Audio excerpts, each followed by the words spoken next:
Hi, everybody. We're going to make a start so that we don't run over. We're going to move on now to Keynote Session 2. So firstly, to say a thank you to all of the speakers today. It's been a fantastic day, but also thank you to you guys in the audience for keeping the energy going. Keynote Session 2 is a special topic panel, and the title is Multispecies, Mentalities, and Ecological Materiality. So on the panel today, we have Orkan Telhan, we have Ayres, and Joyce Hwang. It's been moderated by myself, Richard Beckett. So the title is now going to be followed by 3 talks, which, while distinct, I think also offer multiple layers of crossover in relation to designing with and for biological agencies. So the keynote speakers address the theme of the session through the work operating across the fields of biodesign and how to design with biology, but also exploring the application of living complexes into architecture and the shaping of niches for non-human agencies in our built environments. The work spans from the speculative and provocative through to more focused applications. In this way, the speakers and their research are also engaging with the implications of these approaches, touching on larger issues as environmental sustainability, social and cultural values, and politics.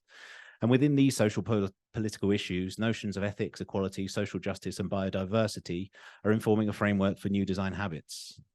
Our first speaker is Orkan Telhan. He's the Chief Information Officer and Data Officer at Ecological. Currently on leave from his role as Associate Professor of Fine Arts, Emerging Design Practices at the University of Pennsylvania, Stuart Weitzman School of Design.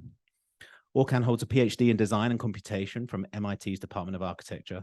And whilst at MIT, he was part of the Sociable Media Group, at the MIT Media Laboratory and a researcher at the MIT Design Laboratory. Outside of this, he also serves as the board president of the Biodesign Challenge, and Orkan's research investigates critical issues in cultural, environmental, and social responsibility.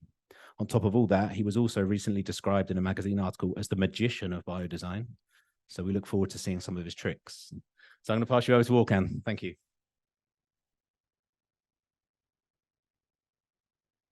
Thank you for that. Magician? I didn't hear about that one. All right. Advance the slides. Cool. Thank you for the kind invitation and a kind introduction. My name is Orkan Telhan, and I am currently the Chief Information and Data Officer at Ecological. And I would like to give you a little insight towards my journey on how, as someone with design and computation and a little bit of architecture background, ended up being a Chief Information Officer for a company that manufactures mycelium-based products. So it's an odd proposition, but I think architects can do a lot these days. So hopefully this talk will give us some insights towards what else we can do to make this world a better place. So the title of my talk is called Growing Towards Mycelium. You have seen many talks about mycelium. This past 2 days, when I was somebody in the audience, I was chatting with them and said, Orkan, are you going to really talk about mycelium projects? I said, well, maybe not after seeing all of this. But my goal is really to change the perspective a little bit. I don't want you to think about how do you bring mycelium into architecture, your architectural projects. I want you to really think about, as an architect, what can you do for mycelium? And how can you make mycelium-based products when you embrace a very mycelium-centric thinking?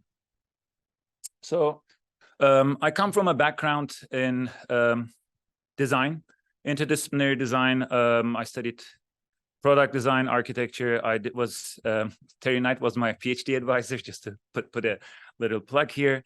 I did come from a very particular way of thinking about computation and technology, but my path changed because I started teaching at an contemporary art program at the University of Pennsylvania. So I didn't go to the traditional route of being an architect, but I started making art installations, product design, and different kinds of critical provocations using biology. So I met with biology over 15 years ago, and I currently call myself a biodesigner and try to really contribute into the space of art and design equally. But now I am at Ecological, and I have a different role, which I'll talk about that in a second. So my introduction to biology was not directly about growing biomaterials. I didn't really know much about materials. I don't come from this very traditional way of really thinking materials, whether it's soft or hard or in a context of fashion or architecture, but I come from a perspective from how do you build environments so that you can grow microorganisms, to learn from them, to explore them, or to study them so that you can build different relationships with them. In the technical world, we call them incubators, bioreactors. Some organisms grow in liquid, some organisms grow in solid state. So I built climate-controlled environments, also known as buildings, for microorganisms. And of course, they have different conditions. You control, they heat, you cool, you shake them, and you build software that monitors them over time for different applications. Some of these projects actually was mostly about really bringing these tools to people who don't really have ways to access to them, right? Coming from a product design architecture background, you don't necessarily think about, oh, how do I work with microorganisms to do anything, whether it's biomaterials or food? So I started teaching at Penn, the first biodesign class probably around 2011, 12. Penn is a very resourceful university, so you can go to the biology department and say, I really need some space to teach synthetic biology. Can you give me some? Here's the lab, here's the classroom, just go for it. But that's not the case for a lot of places in the world.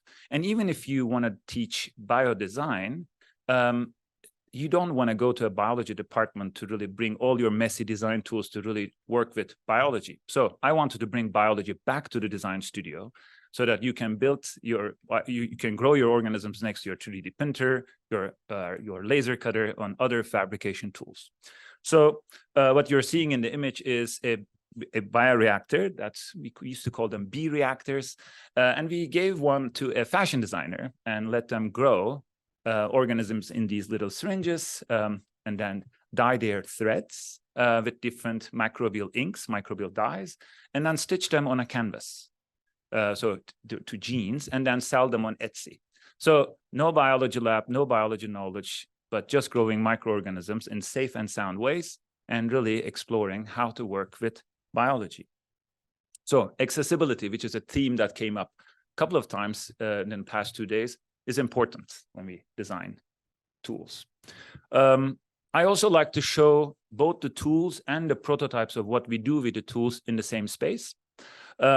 Here, the important thing is that I mostly prefer to work with living materials. So when we say living materials, I don't also call them as metaphors, like literally these living things have living organisms inside them. So you're looking at some prototypes where which we developed for Puma for an exhibition, where the material already had organisms in it, so that as you wear the shoes, the sneakers, they will biodegrade over time.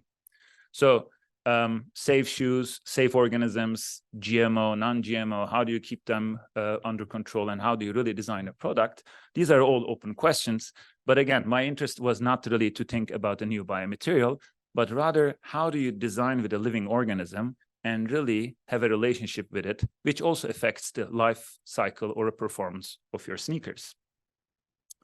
Another experiment, this time you have live organisms inside inflatable packaging. You program the life cycle of this packaging by designing the interaction between these two species. When one species enters into the territory to the other one, they trigger a chemical reaction and you deflate the package. So that, when the package is 1 day old, 3 months old, 24 months old, you can control predictably when it needs to deflate and disappear. All prototypes, all interesting questions, but none of them really realized and commercialized. So I underline this because it's very important for me to show you what is developed in the studio and what leaves the studio and become a product outside. One more example from the old work. These are from 2018, collaboration between MIT Design Lab and my lab at Penn.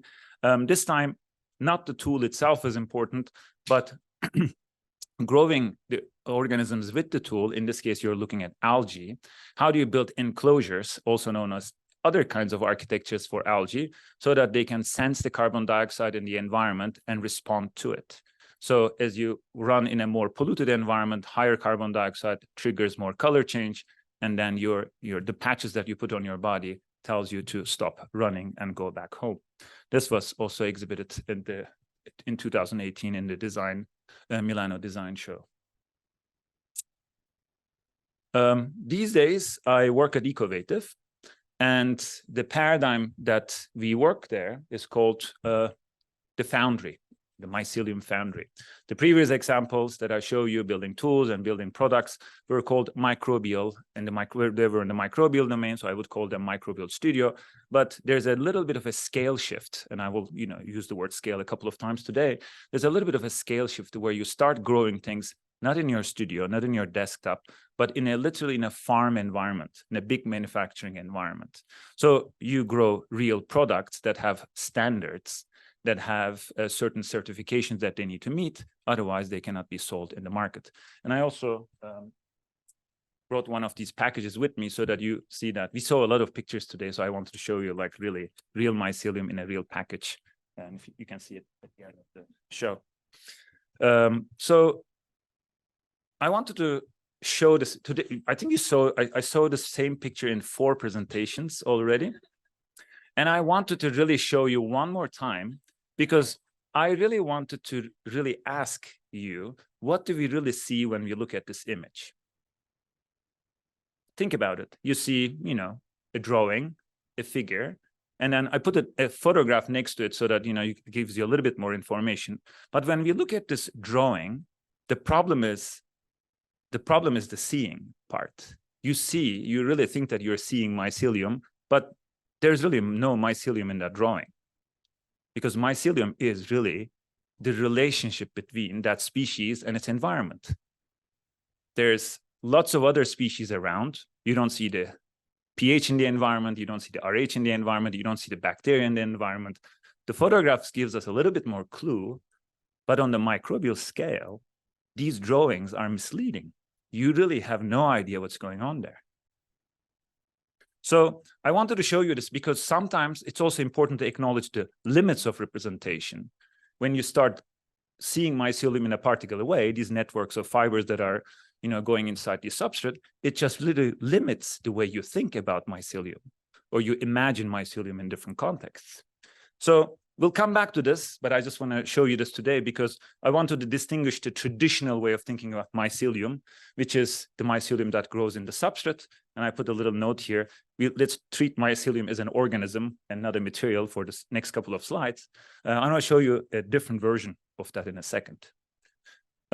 You have seen these slides as well. So I work at Ecovative. I have seen many versions of these things. But when you think about mycelium as this white fibrous thing that goes around in the substrate and binds these different substrates inside a mold, you think about architecture in a particular way. You make bricks. We have seen wonderful presentations about how you can imagine the brick in a different way.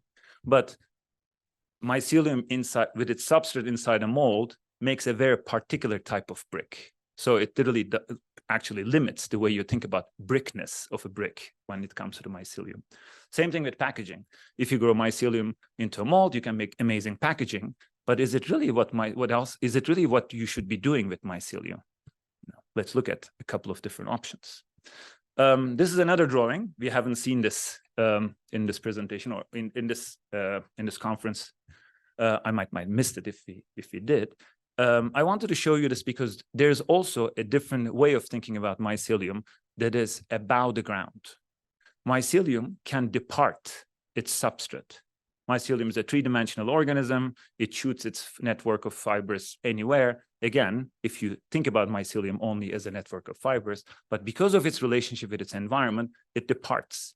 It grows towards something else. But what it grows towards is actually not an easy phenomenon, because mycelium doesn't really know what it grows towards to. In a given condition, it may figure out to reach out to a certain place for reaching out for food. In other cases, it has other preferences. So only by studying the mycelium in a particular way, you learn what you can do with it. So this is Forager. This is Ecovative's sister company that commercializes aerial mycelium-based products. These are things that are flexible. You can imagine them as textiles, foam, or leather alternatives. I also have some examples with me if you want to touch them.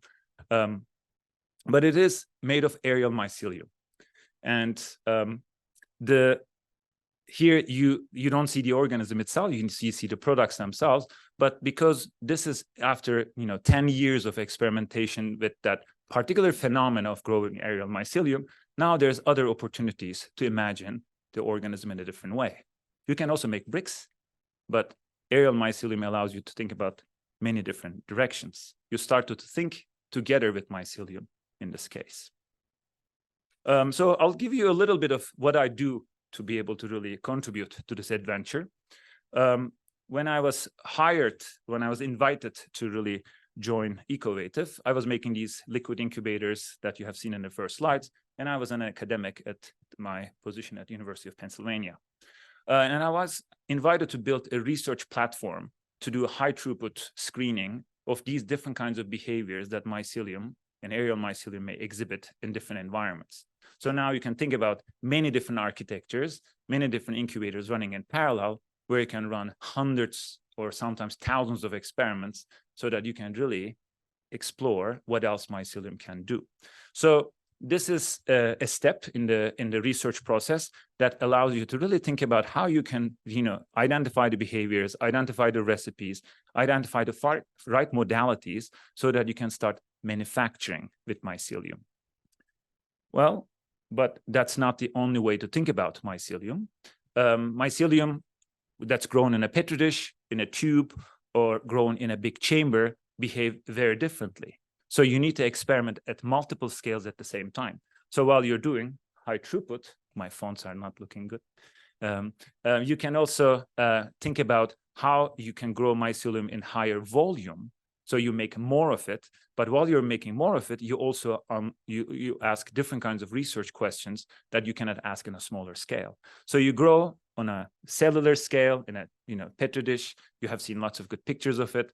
You grow them in bigger distributed incubators, lots of them at the same time, and then you start using software and algorithms. That's where the computation comes in, which finds you the right patterns, which finds you the right recipes that allow you to really scale things up or scale things out.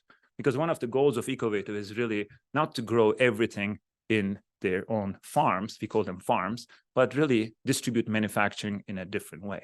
This is one of the habits I think we should be questioning of the Anthropocene. How do we manufacture things, how we used to manufacture things, and how we can manufacture things differently in the next decade. So in this case, I'm contrasting the word manufacturing with farming, because there's a lot of it, a lot of knowledge, a lot of craft is not coming necessarily from computation, software, and building incubators, but also the years, the big accumulation of knowledge that comes from traditional mushroom farming. So if you merge farming and manufacturing skills together, you really arrive to a place where different kinds of knowledge is shaping the behavior. I will also add one more scale to the small scale, big scale, the creative and the critical scale. Remember, I said that I'm an artist. I think about mycelium also from an artistic lens as well. This is also an important responsibility to remind ourselves that as architects or people who go through architecture education, we are not necessarily only builders or programmers or form finders. We are also critical members of the society, where we probe, where we speculate, where we really ask tough questions. So I also think that this is important to mention in a conference, because many of you are already doing this in your own work. So this is my way of doing it. So changing some gears, you're looking at art design installation, which was done in 2019 at Philadelphia Museum of Art. The installation is called Breakfast Before Extinction. It's a collaboration between Andrew Pelling, a very renowned tissue engineer, Grace Knight, a product designer at Ecovative. And you're looking at, I'll show you what you're looking at in a second. You're looking at a number of different, these little pucks that have, grown human cells on them, which is, served as a meal on a diner table. It was part of a bigger installation called Breakfast Before Extinction. So the piece is a critique of tissue engineering, in the field of cellular agriculture. This is basically the field that says we should stop growing animals, whether the animals are chicken, fish, or or bovine and take their cells and grow them in petri dishes and really make, victimless meat. You take the cells, you grow in the dishes. It's very similar to mycelium, but this is, animal cells. You might use feed mycelium in different ways, but this time, you need to feed them with something called the fetal bovine serum, which is something pretty expensive. I think this morning I looked at it and it was $446 a bottle. So if you imagine, instead of killing a cow, you're buying the unborn cow's blood for $446 per bottle and feed them to your cells to make a burger. And it's a long and expensive process. So my work and my collaborators' work was to really problematize this whole process.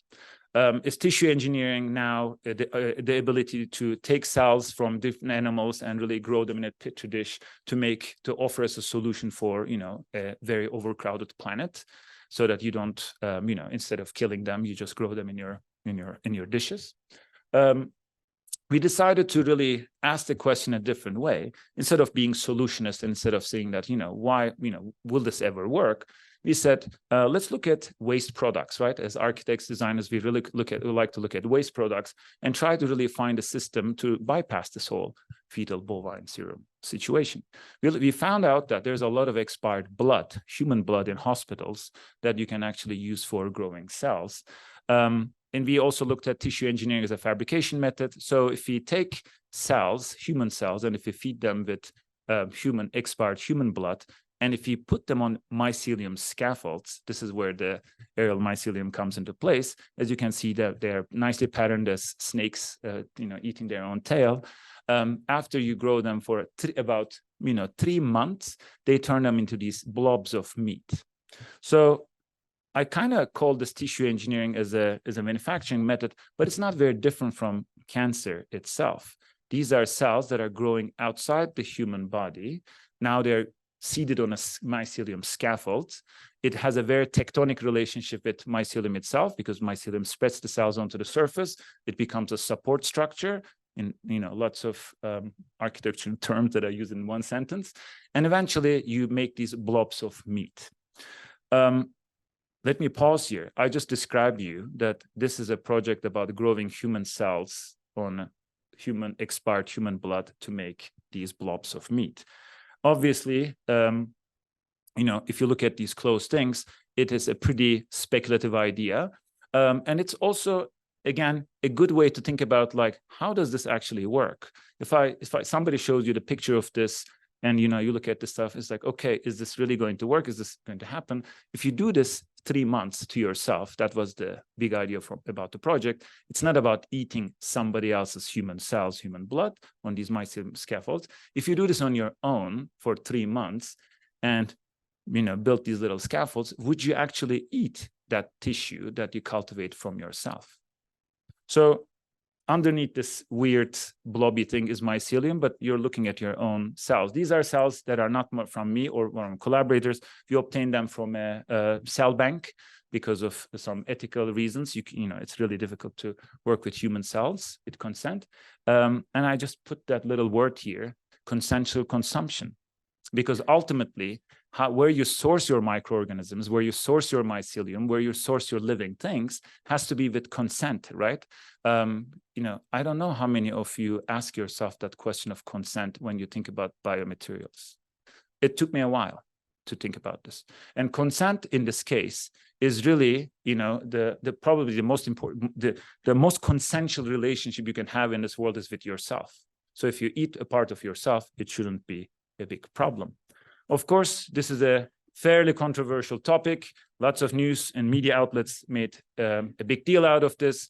We were called cannibalists, but actually, technically, if you're not eating somebody else, this is not cannibalism. Is it auto-cannibalism or not? It's a big deal.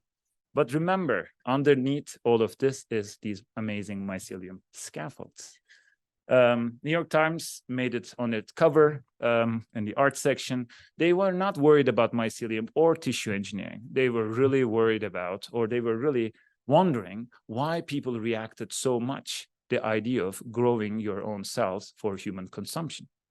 It's an art piece, it's speculative design. In fabrication terms, you can probably expand this whole logic and really, grow other kinds of body parts. Tissue engineering is a very legitimate field, and people make lots of implants and so on. But our goal was to really leave it behind and really think about what else you can do with mycelium. So I showed you this bacon slide before. This was my transition from really thinking very critically about this whole idea of feeding lots of people with animal products. You might be a vegetarian or vegan, doesn't really matter. There's a huge appetite for feeding billions of people by the year 2050. And it's an alternative protein source. I was fortunate enough to really join Ecovative, really to really understand how do you do this with mycelium cells instead of your own cells. So I'll play you a little video because I also don't want to portray you. I show you a very critical speculative project, but I also don't want to portray you a very, peaceful story. Play. I think the video needs, because when we work with, yes, maybe we can help. Thank you. What you're looking at is a farm bed that is growing these amazing, beautiful, lush mycelium, which then gets cut and sliced and served into bacon. It doesn't play. Maybe you can try. All right. Okay. But when I'm looking at this, I see a battlefield. I see an ecosystem, which I think every ecosystem is a kind of battlefield. I see struggle. I see mycelium trying to grow when it's competing with all kinds of organisms in the environment. It's clean, it's hygienic, but nothing is purely hygienic. Mycelium really needs to outcompete and really needs to grow in a certain period of time so that it can have access to all of its nutrients. When we think about biomaterials, you have seen a lot of pictures of mycelium-based building components, all kinds of like structures around. You have seen that they all have like these weird things on them, right? It's sometimes mold, it's sometimes other mycelium, not your favorite mycelium growing on it. So it is not very easy to grow this pure thing. So it is a constant struggle to really think about scalability, especially if you need to really grow this in very high volumes. The farm structure that Ecovative possesses has about 2 to 3 million pounds per year mycelium production capacity.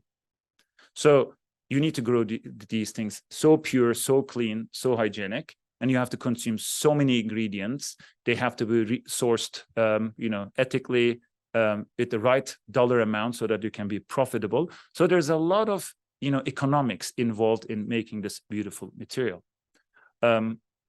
My job from designing these incubators, these research environments, shifted towards thinking about the economics or the actual materialization of these projects beyond just prototypes, because things at scale, things at these big numbers really matter a lot.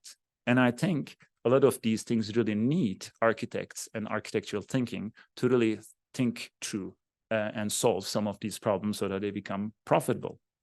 I also want to show you this image because it's an important summary of what kind of challenges that we see in the biomaterials world. These are not building components. This is a particular biomaterial that can be used equally in the same way for food or textile production. It's not the same organism, so I don't want you to look at this and say Orkan showed us this bed of fluffy material and we will make leather shoes out of this. It's a different organism. It looks pretty similar, but it's a different organism, a different species. But when you think about this commercial scale, when you think about this giant, massive, production bed, you have to think about: is this really still generative? Or is this really becoming extractive? Where are the materials coming from? Whose labor is involved? Is it the mycelium labor? Is it the human labor? What happened to the question of killing? Lots of people ask about the questions of killing. If that question really wants my perspective, if you really want to hear my perspective, I can share with you at the end in a question. But it's really important to think about accountability as a general framework, not only just the ethics of working with living systems. I have a very clear conscience. I can eat this mycelium bacon 100 times more when it's compared to an animal product. It's not that different from eating, tomatoes or other vegetables. But it is very important to really be able to ask what is the accountability associated with that. And all of this is, my day job basically requires me to think about this not as just, human labor, microbial labor, or algorithmic labor. It's a big system. Architects are really big systems thinkers. These are big environments. These are big input-output relationships. And ultimately, if you really want to produce millions of pounds of mycelium from factories, you have to really put them together. So I work a lot with AI and algorithms to optimize these processes. So a good summary slide. I wanted to show this so that we think a little bit beyond the horizon of mycelium. You may not be interested in, making human cells on your mycelium scaffolds. You may not be interested in textiles. You may not be interested in building components, but there's a lot more that you can think about mycelium if you really fine tune to its needs. So I listed a bunch of things that are possible with aerial mycelium. It's the most important thing. I will not go through all the details. You can take a picture of the slide, but it's really important to think about a mycelium in a field of structural biology. It's a structural material, and architects really know tectonics and structure really well. How do you weave the fibers of mycelium micron by micron to make different kinds of structures is totally up to us. It requires a different way of thinking about space, things requires a different way of seeing things. It is very hard to make drawings of it. It's really very hard to use our visual thinking skills on this, but there's a lot of possibility to imagine what mycelium can become. And the most important thing here to mention is that mycelium doesn't become aerial mycelium in nature. Mycelium only becomes aerial mycelium in this big fluffy form in an environment that is artificially constructed by humans. So mycelium, aerial mycelium, is almost like a relationship that we domesticated, but it also domesticated us because it can grow into these forms only in the presence of us. So it is a weird interspecies relationship, and we can problematize that. I don't want to pick any sides because I think I want to tell you a little bit about these little fellows. I talked about farming, I talked about gardening, I talked about building things. I'm showing you videos of leafcutter ants. You may have heard their stories. They live mostly in the southern part of the continent of Americas. And they cultivate mycelium in their rooms, in their little houses, to feed their offsprings. And this is a symbiotic relationship that has evolved over, probably millions of years. And you can look at this white stuff that you see around is basically mycelium that is carefully gardened by these leafcutter ants. So these videos show a little colony of mycelium cutting the leaves, going to their houses, and there's a special bacteria in the guts of ants that are actually used for digesting the mycelium. So there's actually a third component that's not visible. But I'm showing you this because we are not the only species that has been gardening mycelium. So to wrap up, I wanted to say a couple of things. Remember, I said that bed is actually it's a battlefield. When we work with mycelium, when we think about ecosystems at large, I feel like we need to be a little bit more careful not to romanticize things. As humans, we really believe in our exceptionalism. We really think that we are at the center of the world. And every design practice is an agonistic practice. We really assert our own interests into the environment. We really kill things that we want to kill, and we want to save things we want to save. There's really no such thing as a clean, clear, ethical, accountable design practice. We have to be really careful when we say designers working with biomaterials. I think the word agonistic is really important, meaning that we are never going to resolve a peaceful relationship with nature, but we can work harder and really make it a bit more equitable towards future generations. The other thing that I want to tell you is, and the most important thing for me is to learn how to be humble in this relationship. Every day I learn a lot more about mycelium, and I really understand more and more the desire that you can really learn from studying and investigating these organisms more and more by actually spending time with them. Before, because in the beginning, I was trying to look at them as food, materials, and sensors and structures, but actually, as organisms, they are very, very valuable teachers.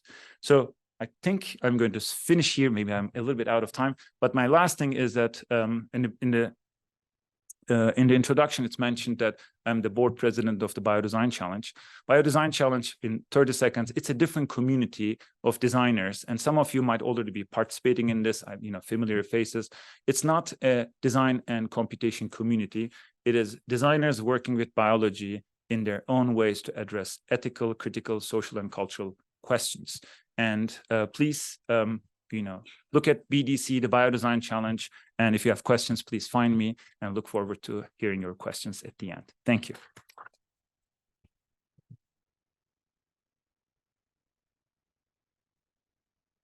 Thanks so much, Orkan. I'm going to go quite quickly because it'd be great to get some questions at the end. It's my pleasure now to introduce Phil Ayres. Phil is a professor at the Royal Danish Academy, where he holds a position of chair for Biohybrid architecture.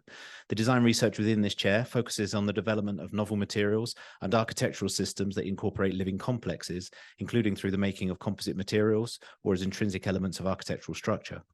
The work is motivated through the need to develop more sustainable building practice, but also to probe spatial and temporal architecture potentials and implications with reference to fringe architectural traditions.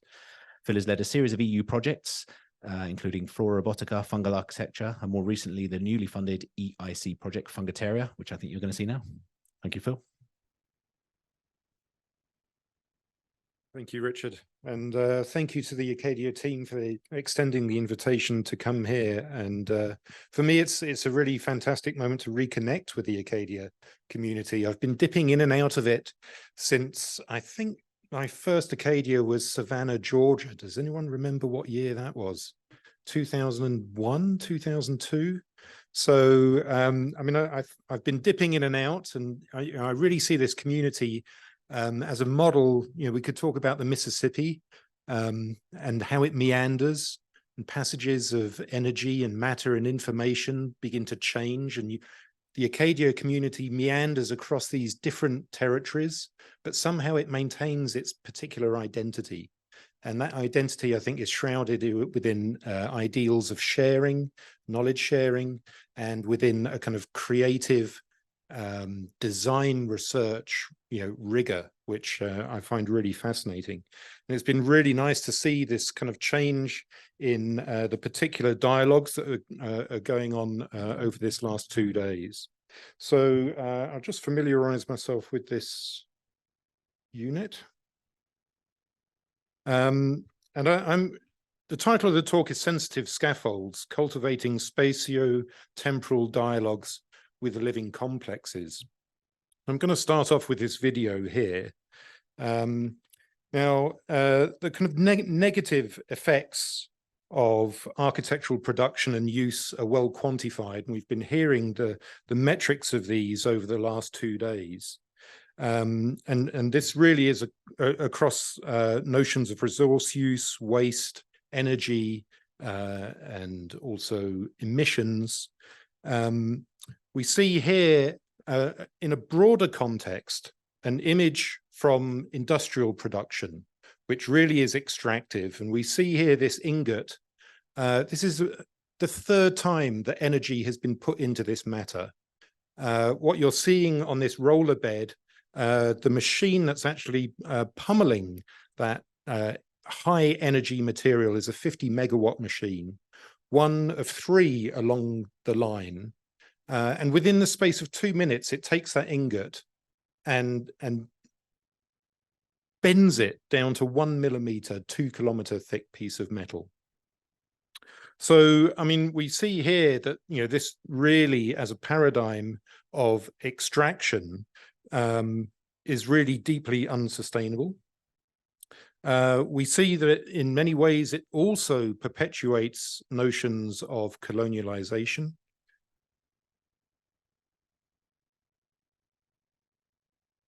And what we need to really be looking at are completely alternative paradigms. And we've been looking at living matter, and this is a 4-dimensional scan taken about 8 years ago of a foliating bonsai. And we're looking here really at biology being a goal-directed activity that demonstrates resource balancing. It demonstrates total circular economy. It contributes to ecosystem services. It produces organisms that have functionality beyond structure. Now, the thing here is that we often look at these systems and think, well, isn't this going to be an interesting model that we can start to learn from? And this kind of fuels the field of biomimicry. I'd like to suggest that we might take a more assertive approach where we're looking to actually couple these organisms into our architectural fabric. And that's really going to be the focus of what I'm going to be showing. But this is not a novel idea. So we see this currently in research with Botanic, for example, Mitchell Joachim. We've seen it speculated about in representation by Peter Cook in his Veg House, or by John Johansson with his nano architecture. But this tradition actually extends a lot deeper. So in the 20th century, Arthur Wickler was looking at the idea of being able to work with living trees. And this actually has a tradition of scholarship that goes actually even further back to the early 1700s, the beginning of the 18th century, where we have Friedrich Kuffner starting to look at how to bend living organisms towards architectural objectives. Now, of course, one of the great challenges of working in this mode is that biology within a kind of human scale sense tends to grow quite slowly, and it also tends to start quite small. So one of the interesting other traditions that deals with this is actually horticulture. And here we've got a very strong tradition starting around the 1500s of using an idea of scaffolding, in this case called treillage. So in treillage, the idea here is to essentially start sketching out an anticipation of where you want the living system to start to colonize. And it's very interesting that despite this being a horticultural tradition, it's looking towards architecture and architectural motifs as a way of starting to create the structure, but also the spatiality. So there was a focus really on the development of gates, on the development of arcades and corridors and porticos, really borrowing from architecture as a way of investing a kind of design approach towards this world of scaffolding. So in the work that I'm showing, I'm really looking towards intersecting these two worlds. And this is where I move from using the terminology of treillage to the terminology of scaffolding. And the other thing about the kind of contemporary context is that we're looking towards, as we've seen over the last 2 days, looking beyond just the arboreal tradition, but a much more expanded space of living complexes that we're working with, from plants to fungi to bacteria to cells, etc. And the notion of scaffolding becomes absolutely imperative through all of those scales, as we also see through tissue engineering. But it becomes a really useful way to start to think about bridging spatial scale as well as temporal scale. It gives us an opportunity as architects to start sketching out anticipation for where the biology will occur, and also allowing us to start to steer it towards architectural objectives. So within these 3 projects, the opportunity that I've taken with the invitation for this keynote is to not really go through the projects through the normal narratives that each of the projects has had, but actually to start rethinking them. So they're not sequential, but what I'm trying to show is the way in which the notion of scaffolding becomes enriched from a design perspective, starting to look towards introducing new kinds of properties towards these scaffolds, working from the abiotic towards the biotic. And I'm going to begin actually with a collaboration between Louisiana Museum of Modern Art and Cave Bureau, where Cave Bureau currently have a running exhibition. And we were approached, Cave Bureau had an idea about trying to replicate a cave system from Kenya at 1-to-1 within the largest gallery space of the exhibition. And we made the proposition of doing this actually through weaving, rather than using advanced industrial technologies, because this really didn't fit with the kind of ethos that they were developing for the exhibition, which really was challenging imperial colonial traditions and heritage within Kenya, and also trying to draw attention to continued colonializations that are happening with the Maasai people. So Louisiana and Cave Bureau really bought into the idea that we might actually be able to weave this representation of the cave hand woven. And this really builds upon some research that I've been conducting in collaboration with people like Alison Grace Martin and Mateusz, who was a research assistant for many years at CITA.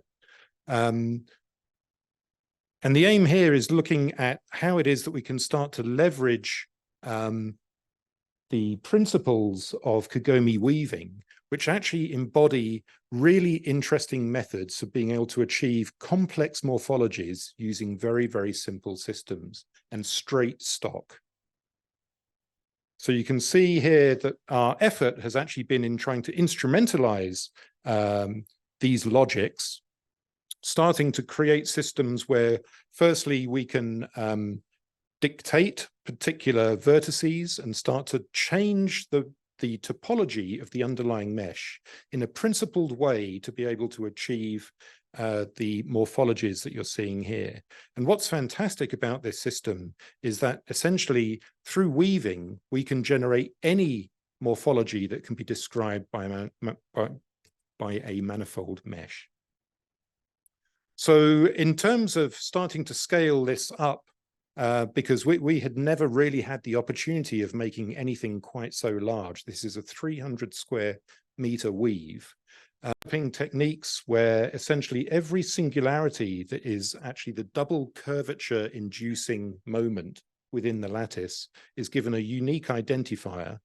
And then hand weavers were given sections discretized from the overall model, where they would weave and you would count then the number of cells before you reach a singularity. And by weaving a pentagon, a lesser-sided polygon, you induce positive Gaussian curvature. And by weaving a heptagon, or a higher-sided polygon, you're introducing negative Gaussian curvature. So our digital technique essentially allows us to generate the principled topological pattern that is followed to be able to achieve a near net approximation of the cave. It was very important also to then be working with this rail. Different weavers weave at different densities, and it becomes very important that they have just a very physical feedback to be able to stretch or compress the weave so that you're making sure that you're not actually getting cumulative errors over time. One of the really amazing things that we discovered, we were imagining that we would have to discretize this weave into very, very small patches, which would lead to a real challenge when we come to actually install it into the exhibition space, because there's normally only a 2-week turnaround, particularly in these kind of leading museums. But we discovered that actually once you unhook the weave, it really flattens itself. And so we discovered that actually through the fact that it sheds load through itself, connected to that complex curved rail, that's what allows it to start to pop into shape. And you start to see here the kind of scale at which this is operating. So here we start to see an idea or an approach about scaffolding that allows us to achieve more than just a kind of architectural motifs, but start to move into complex morphologies.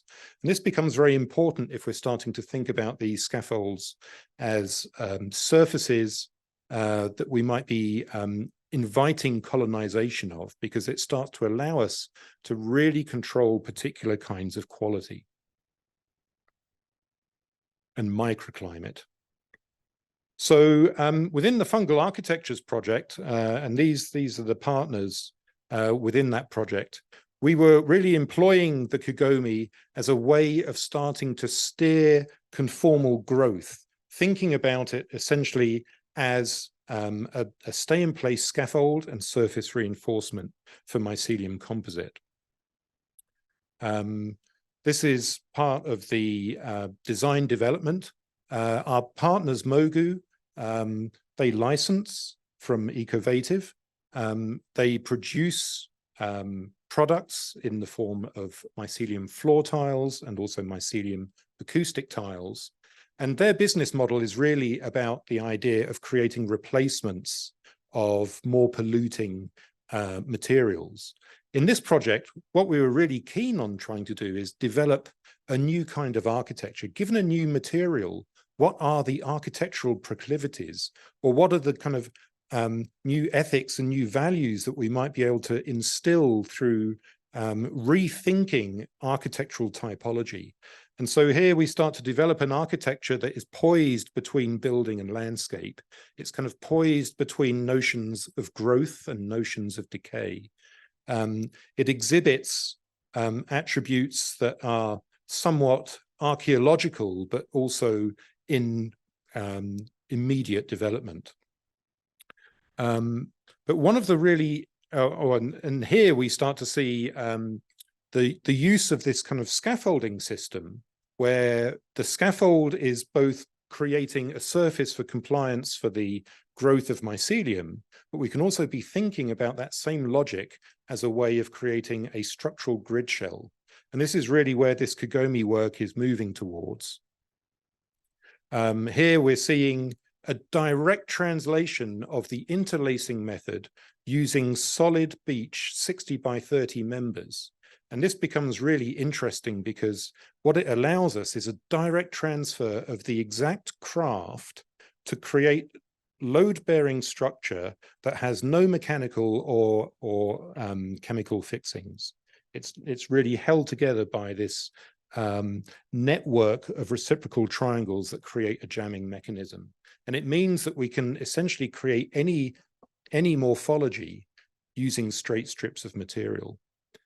But one of the interesting things about the Kagome logic is that it starts to resonate with other interesting material properties.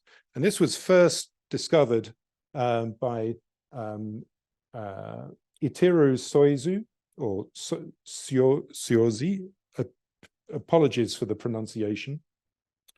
But he was looking at spin frustration in physics and discovered that actually the Kagome lattice motif is responsible for spin frustration. And we see that actually this same logic, this trihexagonal lattice, starts to generate very interesting properties with graphene. And so we start to see that actually the same logic that occurs here, that we've been weaving, and that it essentially is an 8,000-year-old technology, actually starts to have really deep innovative potentials in terms of driving new properties of material.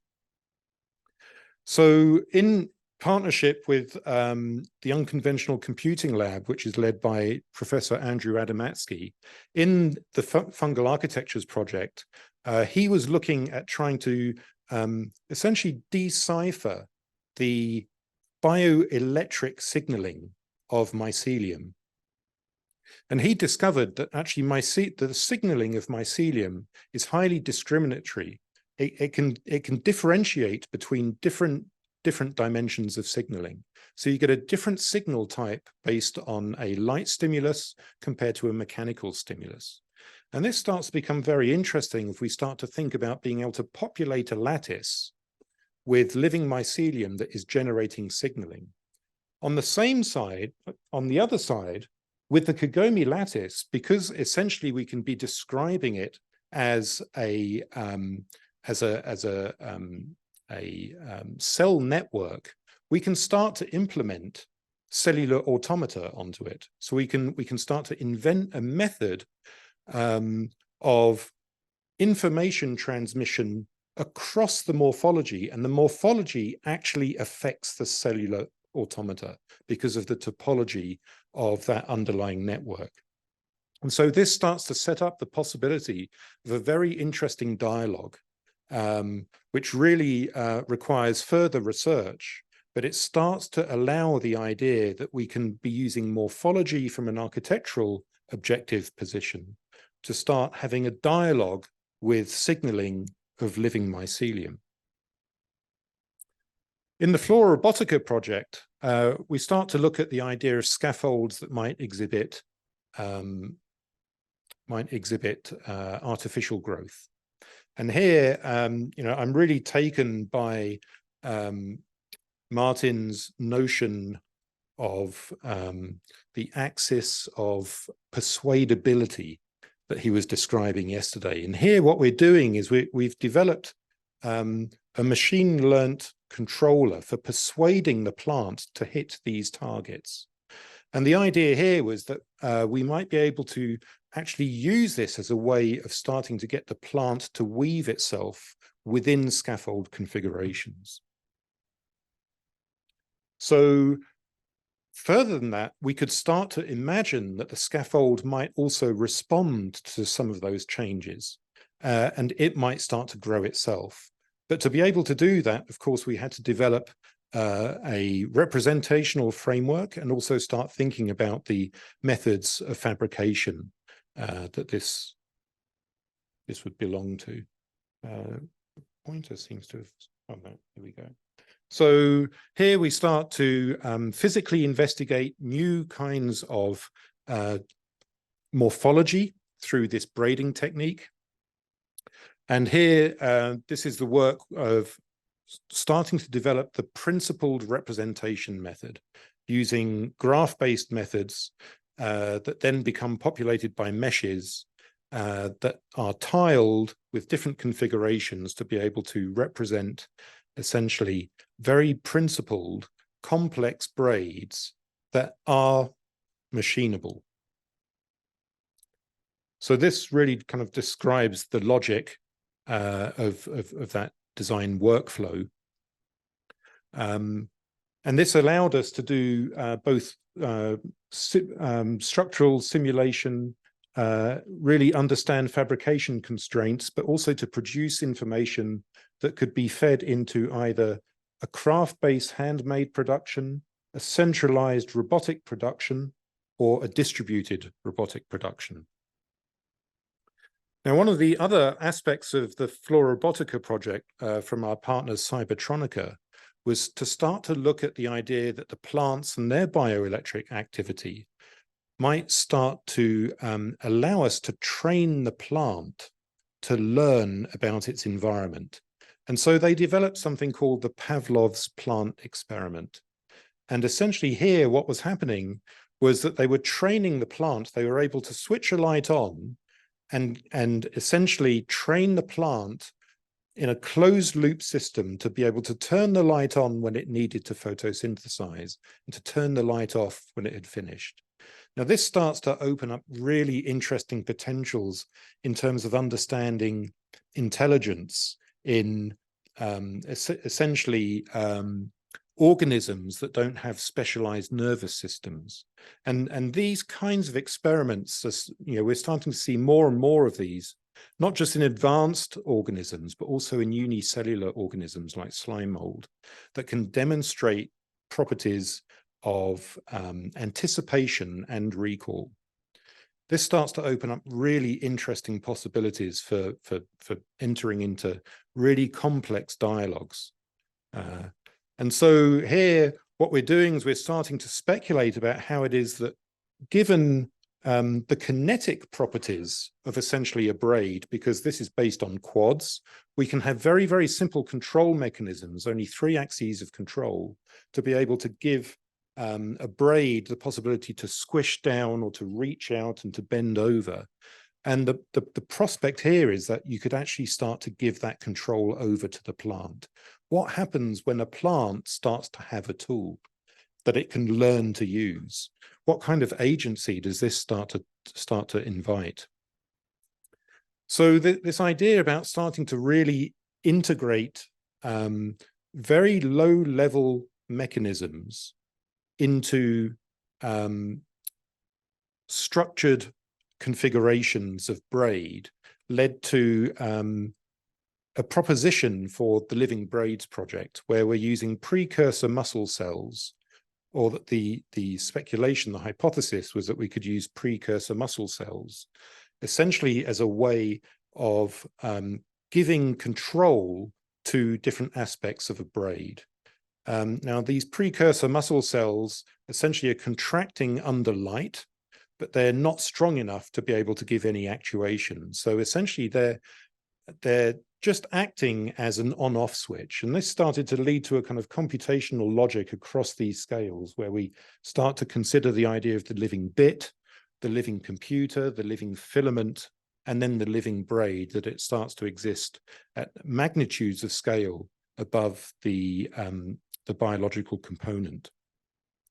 Unfortunately, this project was not funded, but it allowed us to start really thinking about the idea of, well, why don't we start thinking about scaffolds that really are actually fully biotic? And this is where we are with the Fungateria project, recently funded under the EIC Pathfinder program.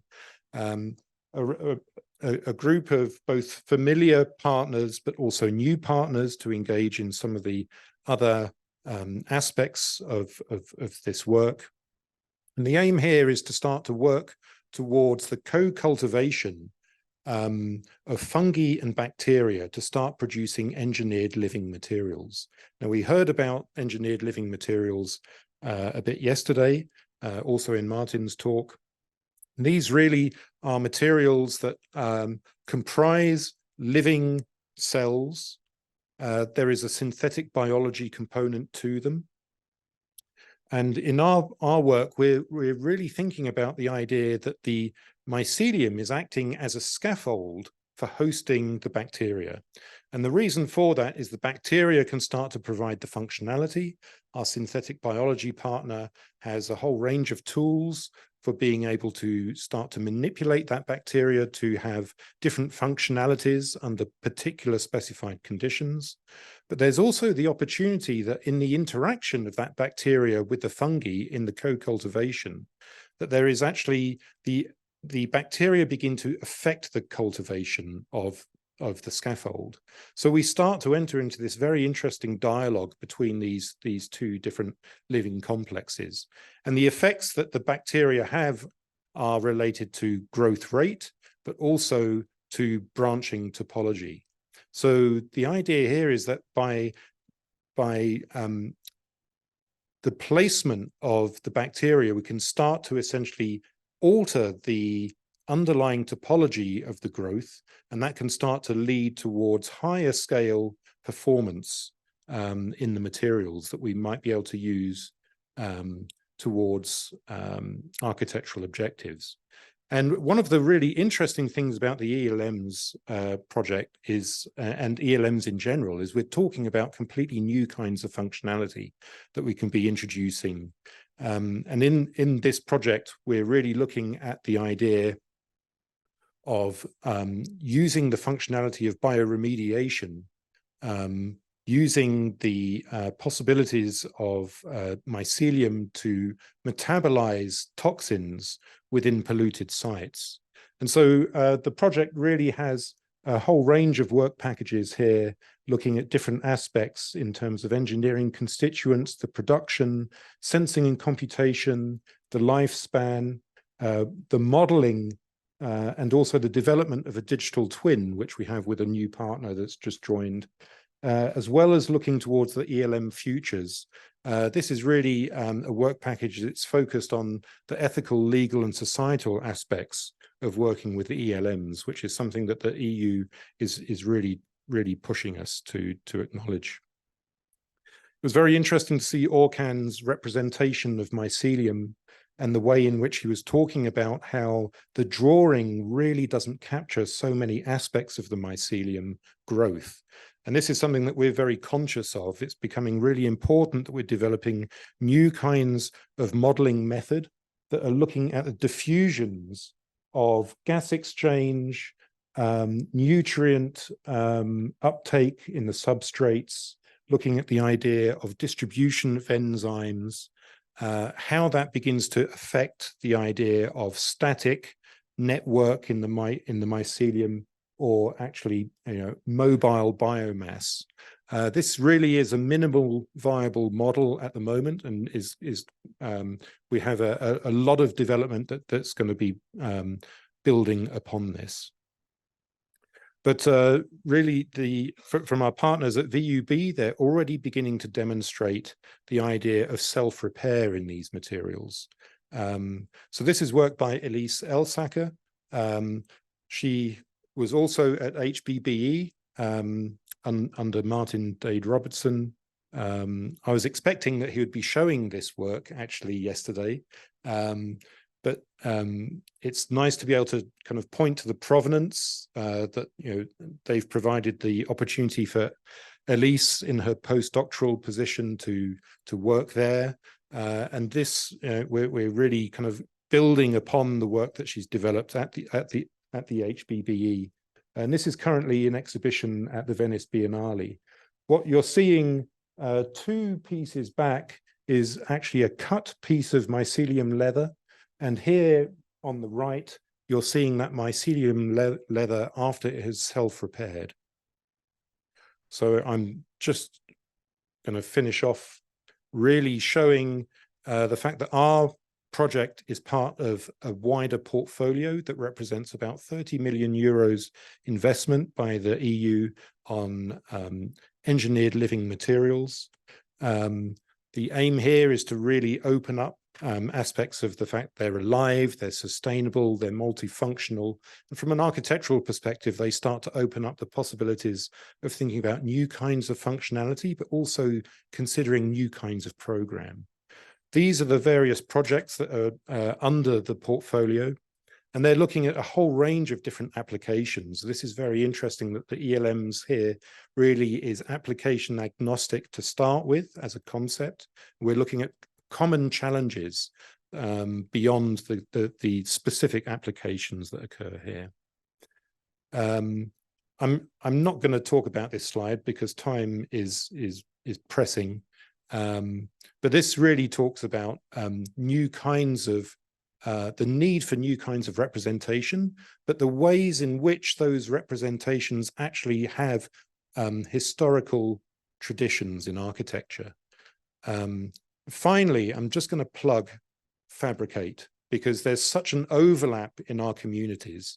And I'd really like to encourage everyone to think about coming over to Fabricate, where we're really trying to interrogate new kinds of fabrication methods, new kinds of architectural business models will be demonstrated here that start to talk about how we work in a culture of resource scarcity. Our confirmed keynotes, Anna Selenaya, Anna Dyson, Indy Johar. Please look towards the Fabricate social media channels. We will be announcing the new keynote, the final keynote next week, and tickets start to go on sale from mid-November. Thank you very much for your attention.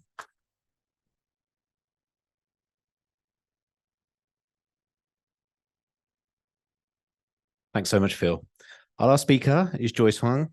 She's an associate professor and director of graduate studies of architecture at the University at Buffalo, State University of New York.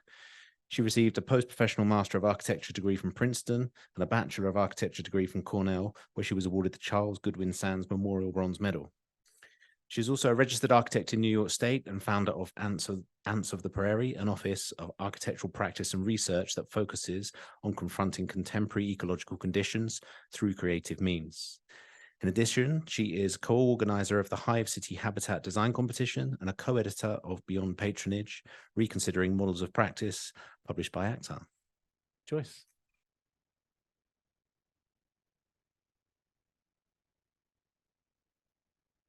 Great. Thank you so much for the invitation to speak here. I'm a little bit shorter than everyone else. It's just been so inspiring to see the work yesterday and today, and I'm really looking forward to the presentations tomorrow. So just to jump into my presentation, I'm going to first reflect on the title of my talk. I'd like to start by asking, who do we think of as our neighbors, and are they only other humans? As architects, we often think of clients and users as our stakeholders, but outside of that, there's others who are affected by what we design and build. In my work over the last almost 20 years, I've been really interested in these questions, and also in particular in the conflicted perceptions that we as humans have toward animals and living with them. This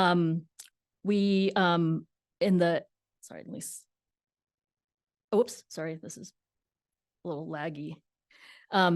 So in the artifacts that we design, we see this conflict playing out. So we like seeing birds in the park, in our backyard, but at the same time, we want to keep them away from our buildings.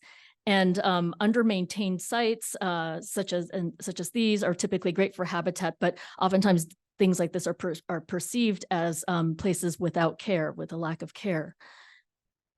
And so in my view, this conflicted perception is a problem, especially since biodiversity loss is an urgent global issue that needs to be addressed.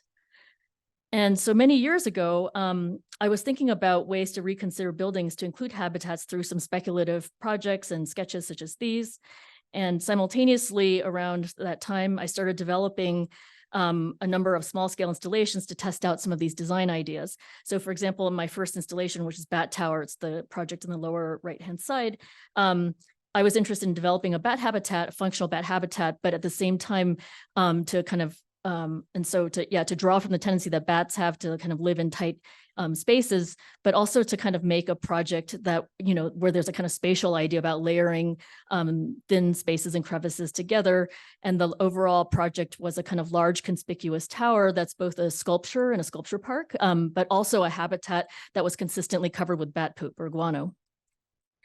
So around that time, 2 years later, I did a small project called Bat Cloud. And after doing this project, which is probably my scrappiest project, I started getting a bunch of questions from people in Buffalo, like how do I get bats out of my house? Or could I sell them some of these pods? I got questions from Boy Scouts asking if I could help them with their Eagle Scout project. And so while these were small installations, I started to realize that they have the capacity to instigate curiosity in a broader way and for a public audience. And this kind of, and this in my mind could start to combat the kind of negative stereotype that bats have as rabid vampires, which I think is a kind of really important in especially in thinking about conditions, ecological crises such as white nose syndrome, which is a condition that's been killing off bats in great numbers for nearly 20 years, but something that people are hardly thinking about.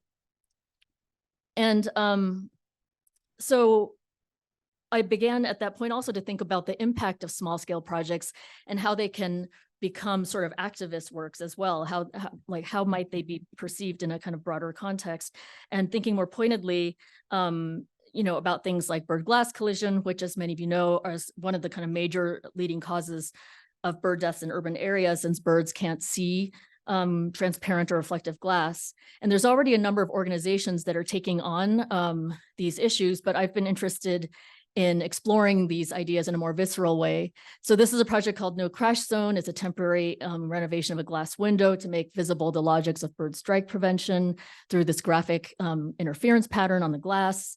Here's another photo of it. And in 2016, I became more actively involved in advocating for the environment through the arts, which included working with an arts organization founded by the renowned land artist Mary Miss called Cities Living Lab. These are some pictures from some walks where I was leading workshops on bird glass collision. And through this relationship with Mary Miss, I was commissioned to develop an environmental advocacy installation working with a visual artist, Ellen Driscoll, who was creating a number of paintings about the environment. And so we incorporated these paintings into the project. So the project is essentially, it's called Bower. It's essentially a series of kind of fragments that are scattered across the landscape at Art Park in Western New York. There's a number of bird habitats, bird nesting boxes at top, and the project incorporates these kind of custom glass windows or custom glass pieces with drawings by Ellen that show local birds and vegetation and also incorporate anti-bird strike patterning. In addition to working, sorry, this is going kind of fast, but so in addition to working with arts organization, these small projects have also instigated a number of collaborations with ecologists and scientists. And maybe I think the project that best exemplifies this type of collaboration is this project in Australia, which is called Life Support. And it's a vertical habitat structure that I designed working with an ecologist in Canberra named Darren LaRue and a digital visualization designer at Australian National University called named Mitchell Whitelaw.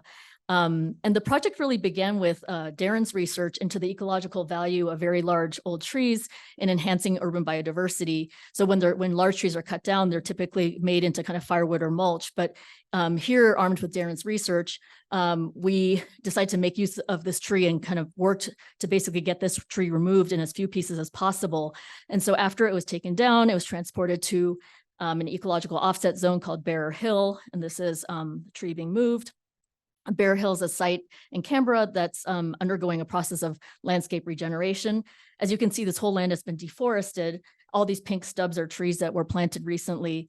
And so while they're waiting for new trees to grow, they're trying to basically install artificial vertical habitats, which is where I came into the picture. And so the project was essentially to find a way to use an existing tree that was removed and to use its parts to create a tall habitat structure. This is about 45 feet tall. And also using the kind of offcuts of the project to kind of make bird and bat nesting boxes. We used photogrammetry to model these parts. It actually became very useful even to work with structural engineers to figure out, how this was really going to work. Here's the project under construction.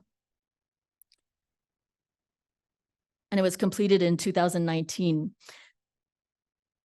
Another exciting part of this project is that we mounted cameras on the structure to detect and document animal occupation, which feeds into a database.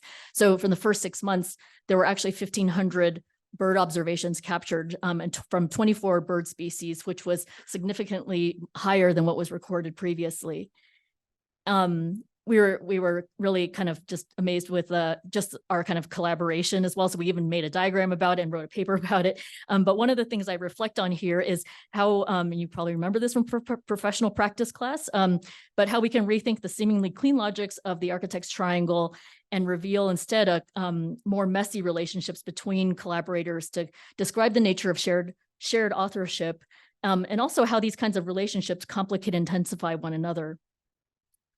But in terms of now thinking about going back to this idea of animals as neighbors, I want to shift gears slightly and talk not only about design projects as collaborations for environmental activism and working in interdisciplinary ways, but thinking more explicitly about the agency of animals themselves. So going beyond ecosystem services.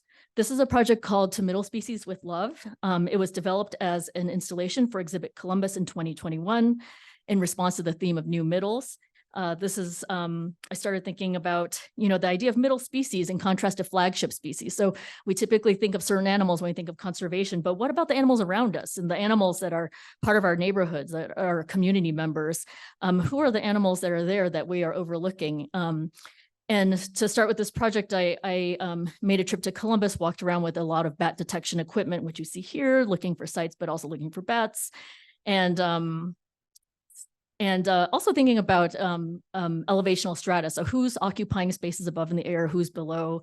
The project was actually, well, go back. The project was made for essentially for bats in the area above and kind of hibernacula for smaller terrestrial animals and amphibians and reptiles below.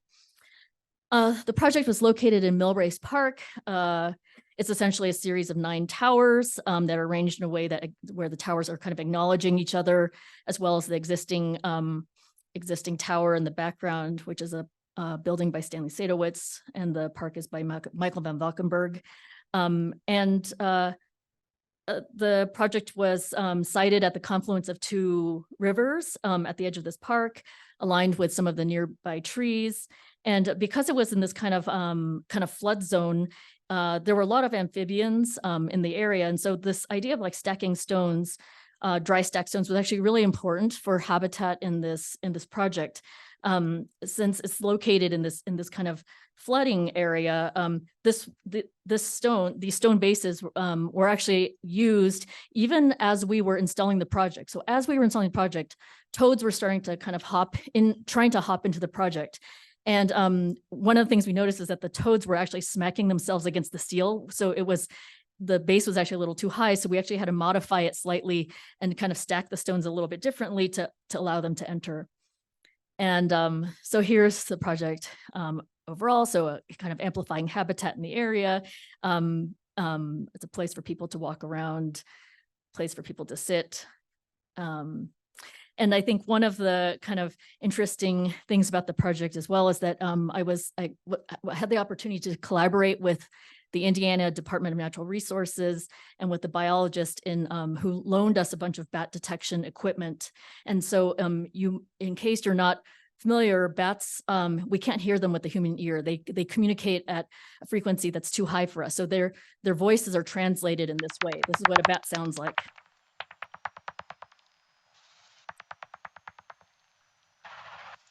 And another fun aspect of this is that in working with two musicians, Sean Cheeky and Inokio, we started to think about how the voices of bats can be digitally mixed to create soundscapes and music. So here's a sample.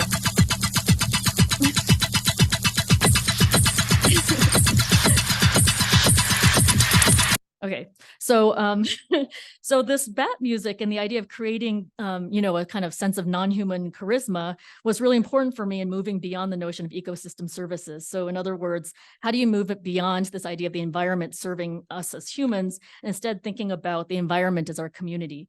So as along these lines, I'm going to show a couple of projects that attempt to bring us closer to understanding and maybe even empathizing with our non-human neighbors.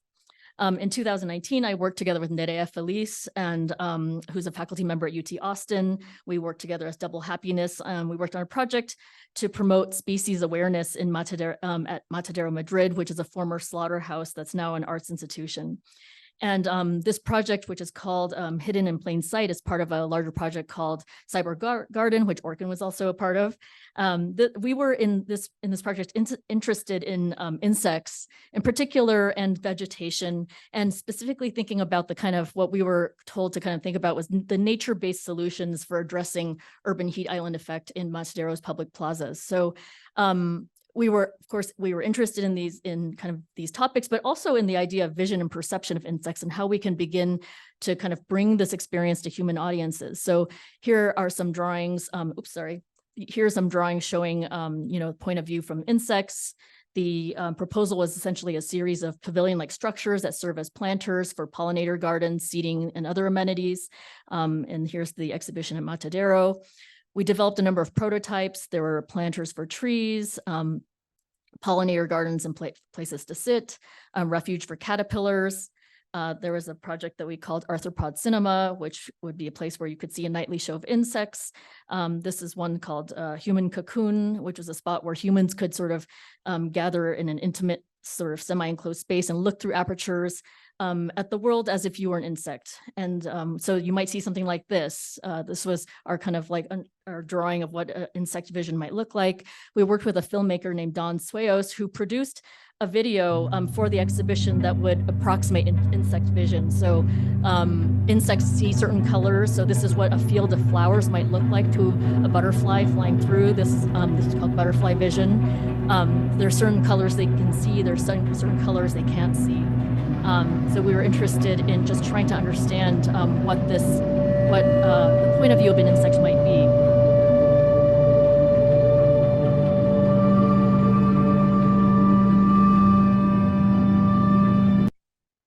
And so the last project I'm going to show is our more recent project, which I also developed with Nerea, and this is called Multispecies Lounge.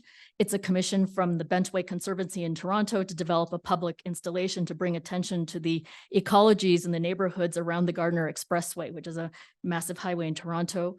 overall, the project is basically public seating in a square in a park, and at the top there's a number of like 3 different types of birdhouse prototypes. There's a number of insect habitats for solitary bees at the kind of mid-level, and at the ground level there's hibernacula for small terrestrial animals. These are basically gabion cages filled with concrete rubble from a nearby demolition site. And so here's a kind of video of, it's a little choppy.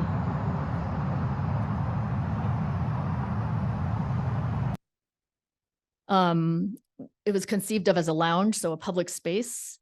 And let's see.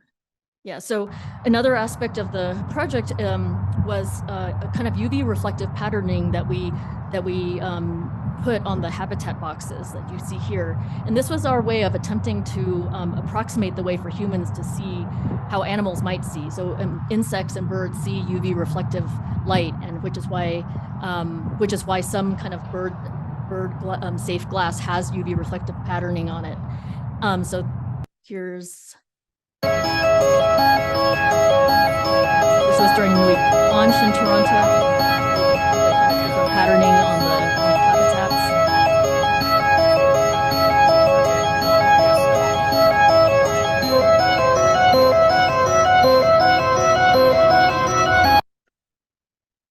So another feature is this web-based component that we've called Lounge Voices. And this is basically a series of narrations told from the first person perspective of local animals. So you can scan in a QR code and listen to these stories of their lives while you're lounging in the space. So for example, here's a groundhog. This is a groundhog that literally lived. I am a groundhog, but some folks call me a woodchuck. My ancestors are from North America. We are a family of builders and take pride in the way that we create our burrows underground. We've honed some clever methods of construction over the generations. For example, we dig our in-ground entrances in a way that protects our homes from flooding. In creating any new tunnel, the first step is to dig for a few feet down, then dig uphill for a few feet, and then... Okay, so so there's a lot of these. There's like 14 of them. But we imagined that, that if you were there with your friends and you were like scanning in codes, listening to animals, you might hear a mix of voices. I am a bond swallow. So this is. You could say that my family is quite cosmopolitan. My relatives live all over the world. My ancestors lived in cliffs and caves, but you can find my family in southern Canada and in the United States and Mexico. We're small, but we're easy to find because of our bright metallic green or blue color. My sisters are bright green and have little hair like elephants that give them the ability to transport pollen on their back legs. My brothers and I have. Okay, so so in conclusion, I've talked about multi-species design in terms of enhancing biodiversity, ecosystem services, advocating for the environment, empathy building, and so on. But if we zoom out to where we are as a human species right now, why are we still doing stuff like this? This is actually something that a community decided to do to a tree, where they put anti-bird spikes in the trees. And in our current culture of building and living, we're far more used to basically keeping animals out by patching and fixing things. But instead, I'd like you to kind of reconsider how we design with our neighbors in mind. So this is a project called For Our Neighbors, where we were basically looking at a kind of roof structure that could be amplified to house different types of birds. This was at Brooklyn Botanical Gardens. And the idea of designing for birds is not new. We've seen a lot of projects that welcome birds in different ways, such as pigeon towers in Iran from the 16th and 17th centuries, but there's a lot of these. And why are we designing against animals anyway, when they're already outsmarting us? So many of you probably saw this news recently where a researcher, a PhD student from the Netherlands, discovered and documented birds' nests that were made out of these bird prevention spikes. So they're outsmarting us already anyway. So why are we even worrying about this? We're at a moment now when animals such as dolphins, whales, chimpanzees, elephants, and others are being considered as non-human persons, as well as bodies of water. There are rivers that are also being given personhood status. Even Sophia the robot, who obviously is non-human, has been given citizenship to Saudi Arabia. So what does that mean? So in the global context of recognizing non-humans as persons, what does this mean for us as architects and designers, and how can we begin to think about the environment in a more radically inclusive way? So that's a question I'd like to leave you with. Thank you.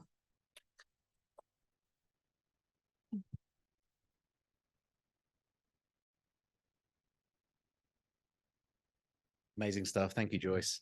Thank you once again to our speakers. I think, unfortunately, we've run completely out of time for the Q&A. So I think I'm going to hand you over at this point to Mark. Thank you so much.